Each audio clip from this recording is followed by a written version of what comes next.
bazobimisa ba passeport asikana na temps moko oyo makamna no eza belé à résoudre oh il a donc le plus important. Mais moi je trouve c'est seulement la mafia pour bazwa mbongo na bango la gouvernement la caisse il y a l'état. Je trouve que là dans la mafia il a lui pour faire souffrir le peuple pour rien parce que le ministre a vu décision à venir na écoute il mo pas bien mon ok pour le gouvernement Tibala c'est un gouvernement temporaire il a un gouvernement fixé. Mais l'idée là, on a visa, un passeport, voilà, est-ce qu'ils ont en Europe, on a septembre ou septembre, bon, déjà, il y a un Mboka, RDC, Mbokana, et qu'il y a une décision où il y a pas de Mboka, on a pas salani. Il y a diriger le gouvernement à la sauté. Mais il y a la tracasserie pour le peuple congolais à l'étranger. Ils ont vraiment tracasserie, mais quand c'est pour la banque, c'est tout. En tout cas, qui vient au Babi mafia clique dans Hollande, Tachi Bouchiri, dans le ministre de la Défense, Tachi Bouchiri, Nega Bronson, Aline Makambu, Yemokamba Siluzo, mon abandon, Bino Sus Pobino.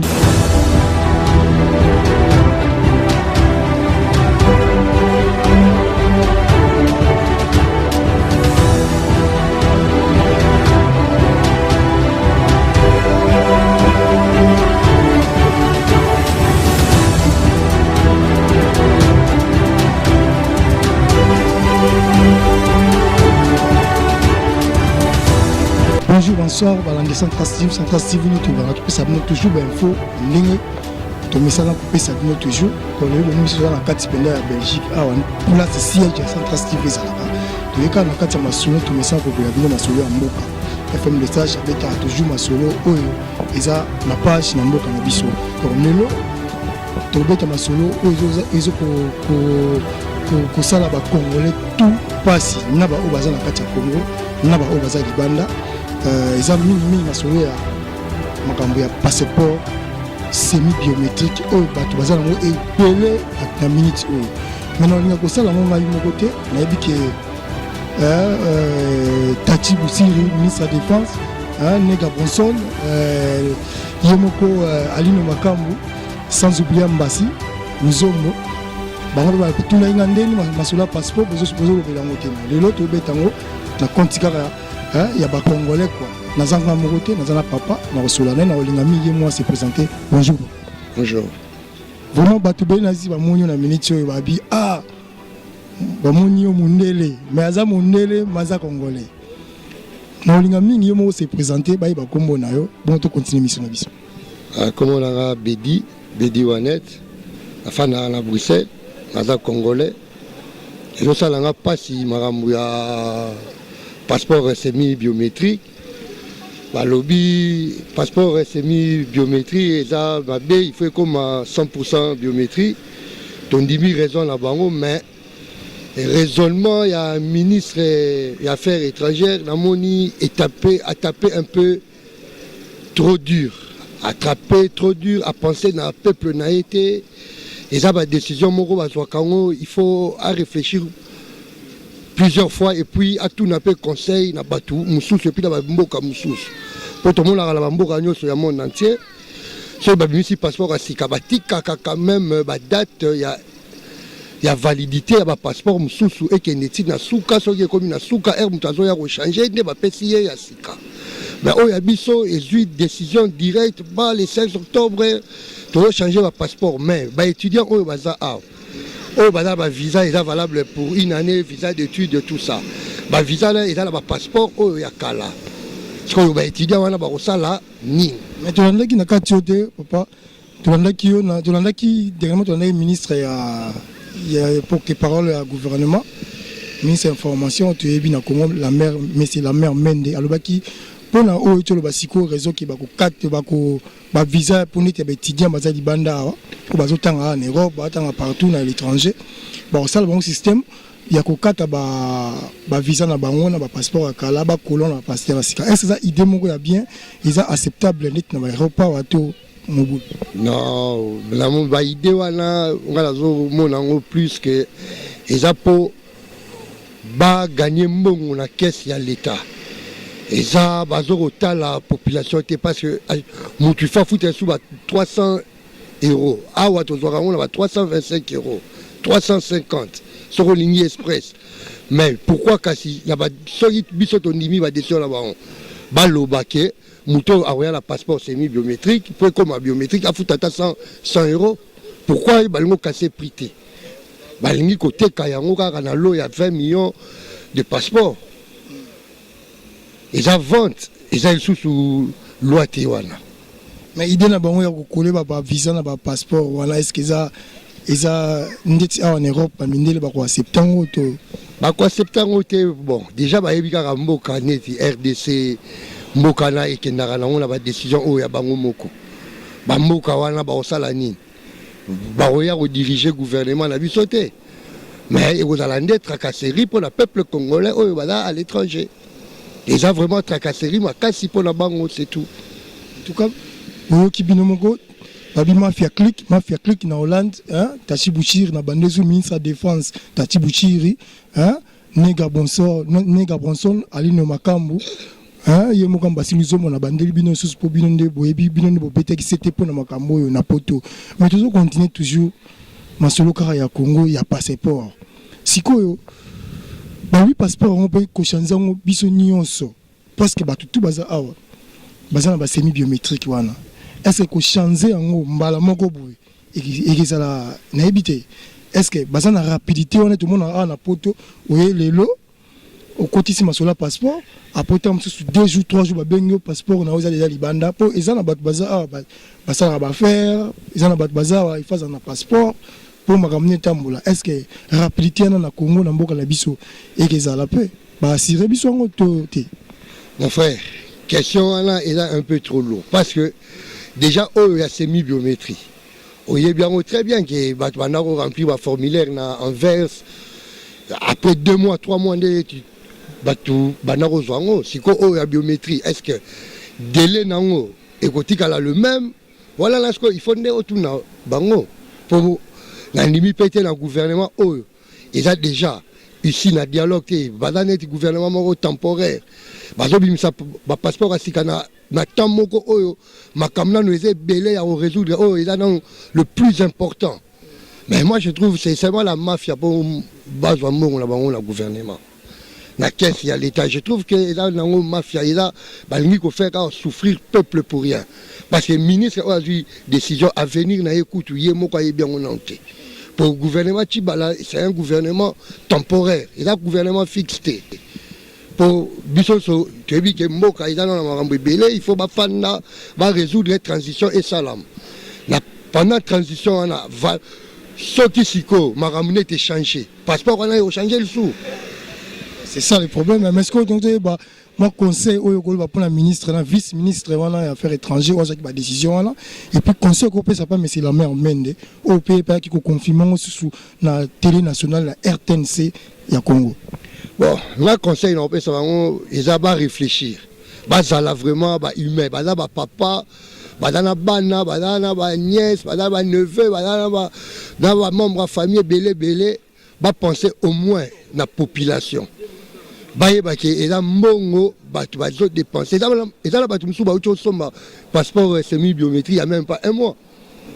Il n'y a même pas 1 mois.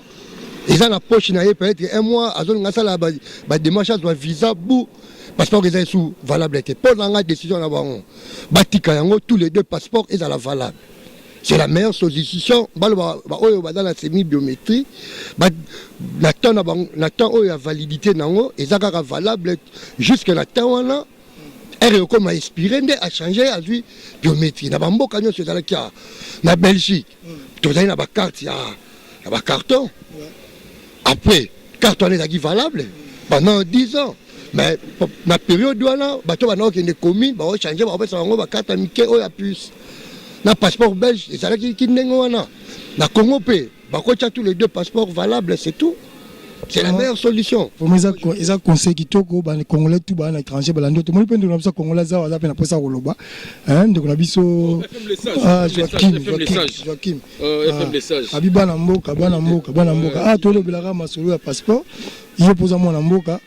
oza congolais oite pe koya oyaki pe kutabe mboka mais na ebité décision ekoleli biso na mboka na biso na tout landa qui ont ya passeport ba bi que non à partir du 16 octobre hein le 16 octobre à partir du 16 octobre le passeport union so ya semi biométrique et que ça annulé si vous yo na ebité ce que ça na semi biométrique tout ça passeport biométrique voilà pour yo poto ko ya kala mingi tu appelle même cas makambo pour tourner ça la est-ce que décision ya mayonde ah Neonanga FM makambo ya Congo to ba sute to lobanini mais tellement que tozaka ba congolais du sang to bundali tango tina suka makambo mboka na biso eza pasi mingi ndeko eza pasi nazo batena lobanini nazo zanga maloba na semi biométrie na biométrie na éviter moi preuve na éviter mamango ya bimaki kutu nazo kene moi nini moko bo c'est ka na passeport on pesa awa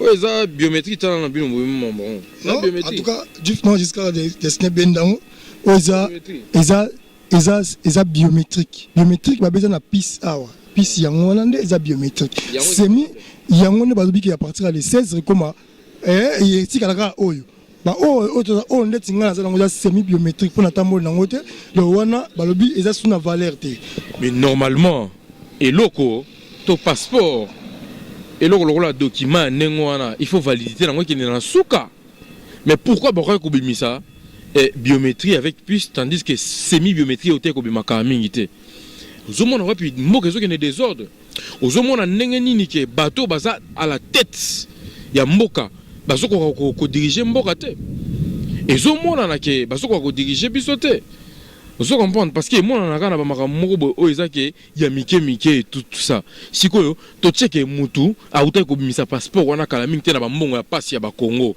et puis le passeport le plus cher c'est le passeport congolais d'abord vous imaginez mutu a privé ça coûte combien na pour biso dans pour ton passeport congolais na mingi ça combien parce que le passeport le plus cher est-ce que vous bisa bande ko ta biso na Afrique na mingi mboka ponga na utimboka il faut préparer $300 pour ce passeport. Hein. La Congo, oui. Passeport congolais, il faut préparer $300 pour ce passeport. Hein. Ah ouais, 325, 350. Et voilà, au moins, maman a privé pour nous moi passeport. Nous avons l'alternance nakumzala. Bozui lisusu. Na pas si on est en mboka wana. Bosal ça monte double travail que passeport était kubima. Les sous a renouvelé sous passeport.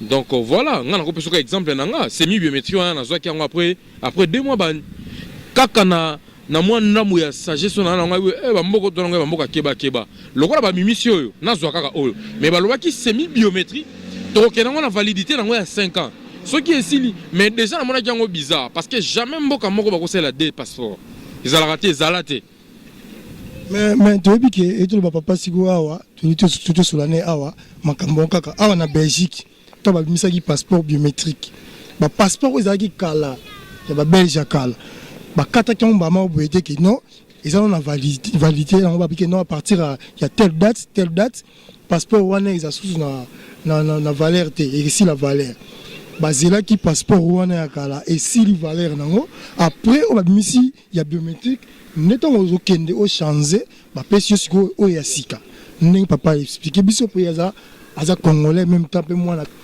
mais aïb masone tambolaka ezalaka pe bongo mais na habité yolobi ke non mboka moko te na habité ko expliquer bana kini botala non mais Belgique eza mboka o ba respecter la mibeko Belgique eza pays pourquoi pas nous to respecter mibeko ya loi ah mais eza bongo mais ce qu'on a habité ceux qui sont na bato si ba baby simboka donc voilà ce qu'on a habité ndeko Joachim na habité ce ko pe ko so to zo après pour tous ça ba étudier batanga a bana batanga a baza ba visa ba une année na kati ba passeport na ba semi biométrique na tout ce ko lo ba nini à propos pas tout message tam so ko za pe surpris il faut l'ande alikamo bien pour na bio za mieux informé na passeport on a la kisi ya biométrie en pays annulé nyo so mi balé semi biométrie na biométrie avec puce yango pezana yango pe validité na le 16 octobre siko ba bimisande mususu ya sika donc na oyo na utuko la kisa oyo na zui yango neti kaka na ndeka na ye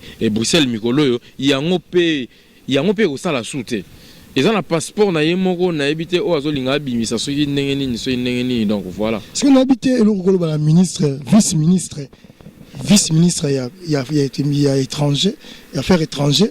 Oh a donc sa décision et puis mais c'est la mère Mende a confirmé qu'on na RTNC. N'a pas conseil nous couper ça en tant que Congolais. Bazoko tana buzo bati. Lambert Mende baza bato batangi baza na bagage intellectuel ministre affaires étrangères baza bato batangi vice-premier ministre papa Okitundo aza quand même intellectuel aza mutatangi mais tellement que déjà les colons nango ils a déjà ma et voilà ekiti hein mais to lingaka te que non ce qui toye ko sala musala il faut ko sala musala na mayele oyo za nango non et ba konzayo na buzoba donc voilà biso moko allons-y d'abord réfléchir marambona est-ce que ezalaka mambo nengwana donc voilà peuple congolais vraiment en tout cas partout vous êtes dans le monde courage tu bien ça pas si mingi mais eloko morote oyo etika raternellement eloko nyonso ici là na koleka et koleka situation yo et puis place au monde que situation yo ya makasi ezo s'empirer des places yo et libération ezalaka donc voilà. En tout cas, merci. Tu es sur côté papa Nabiso. N'habite papa Okolo Banini. Na minute ya na minute na ndenge Europe n'habite Okolo Banini pour ensemble pour décision na place ba confirmer ngo pena makasi que non oui ils ont confirmé ils ont assemblée nationale na Sénat. N'habite Okolo Banini na ba député Nabiso au ba ko ba vanda na parlement na ba sénateur. Mais mon frère, oui bien ou bien, ba député au ba c'est la peuple. Ba kenaka sou salati. Ba oyo ba okene musala baza ba illégité baza na bango ba manda na bango esila baza na bango wana pol basala oyo po basala oyo ba chef na bango basengaka bango baza ba député isu ya ba peuple te ba député oyo ba peuple ba vota oyo ba lobelaka peuple ba kenaka lisusu ba assemblée wana te wana toyebi yango déjà nga pe nazalaki na Kinshasa na mois de mai na mona bakamala nga msupe pe baza député kuna na Kinshasa bakenda na bango lisusu bafana batika na bango mboka na ezala na ka bongo c'est tout ba oyo ba député na ba voter et là bango ba voter parce que ba continue bango place bazwa kanyaka na Kinshasa la kanyaka bazwila il faut ba voter ba kosala oyo ba konzi ba yaya na bango ya ba vieux ba petit ezokita chaîne ezokita bango nyoso wana bana bango batu bon total le gouvernement européen de toute façon va conscient que c'est un gouvernement temporaire ba fixe mukolo baroya to remona so que musala moko boy intérim bengo ko remplacer mutu moko pendant 2 semaines à boulot au sala boulot teneti ba kolo boulot ba sala bango ne badala bango temporaire ba intérimaire ba fixe ba roya au peuple a rocha ba fixe na bango ba sala musala pendant 5 ans pendant mandat na bango vraiment tout le monde a payé que marambo belé on a la résolu. En tout cas merci. Quelle chose na go bakisa ya ngwana. En tout cas merci mais moi conseil pour na ba congolais pour te succès na biso pour to comme na suka ba le biso minute na réaliser na biso du nord jusqu'à Ardesien. Moi conseil suka pour na ba peuple o ba voter bango au rôle bani na peuple congolais au baza na kati ya Congo na o bazo sibir na minute. Peuple congolais, tout le monde trop, total a fait ma déclaration sur YouTube, émission, lézard, la bande peuple congolais a commis intelligent. Peuple congolais, il y a 10 ans passés, 15 ans passés, peuple congolais a commis intelligent. J'espère que cette fois-ci, tout citoyen congolais est à revoter avec conscience, à revoter Moutou à la valable. Il faut valable dans le poste d'abord. C'est tout. Merci vraiment, merci. Congolais, tu vas au CP là. Pour Monica, en Belgique, bandeko tout bazari pe d'accord pour la décision là. Lobeli, na suki si a pas ndeko Joachim, moi conseil pour na député ou revendre la marambongo, ba confirmer ceux qui ezapena oui. Nile wa oya kala pour bandi masika na ba sénateur dans ba chambre mi balé. Moi conseil pour na bango. Et là on a senga mingi te mibale kaka ba député na biso boza bato boza na ba famille soyons humains c'est tout soyons humains et pour na peuple congolais ba compatriotes nyonso courage justice en Nzambe ezali. En tout cas, merci, Justin Zambezali, Ndege Joachim Malobi. Merci, Naduf Non jusqu'à Destin. Aux Agis Centras TV, tu vas retrouver ça, information. Nous, on a demandé, il y a des négociations congolais au bazar en Europe. Donc, tous ceux qui demandent, pour mon passeport, il y a des gens qui ont mais il y a des gens qui ont mais tous ceux qui ont des gens qui ont donc merci du non jusqu'à Destin. Merci na Mafia Click, Mafia Click qui va lobby moté papa, donc Mafia Click, il y a Hollande, Mafia Click la Hollande, Tati Bouchiri, sans oublier Moko, Negra Bonson, Babi Ali Nomakambu, sans oublier Ambassi Luzombo, Babi Sentir Asuka, Tati Bouchiri, ministre de la Défense, Sentir Asuka na Hollande, Yonde Bangote, donc Tachik Mamba na Brésil, sans oublier. Quand tu peux bosser Bill Kipoulou, né dans le Bagaka, Roger Schengen, mon papa Yoji, allez là, il prend mon passeport. Donc, Jimmy Destin, Jimmy Destin à Paris, il n'y a pas de la trop pour mon passeport. Arrêtez vous avez le passeport, on est à la militaire. Bah, change comme il se passe, pas bandé là. Merci, Nabino Sport a toujours branché. La Centras TV, vous a jamais déçu. Merci, na staff, il y a Centras TV, Bino Sport, vous avez maman Karine Movoto, Cocotte vers Camer, de Bino Sport.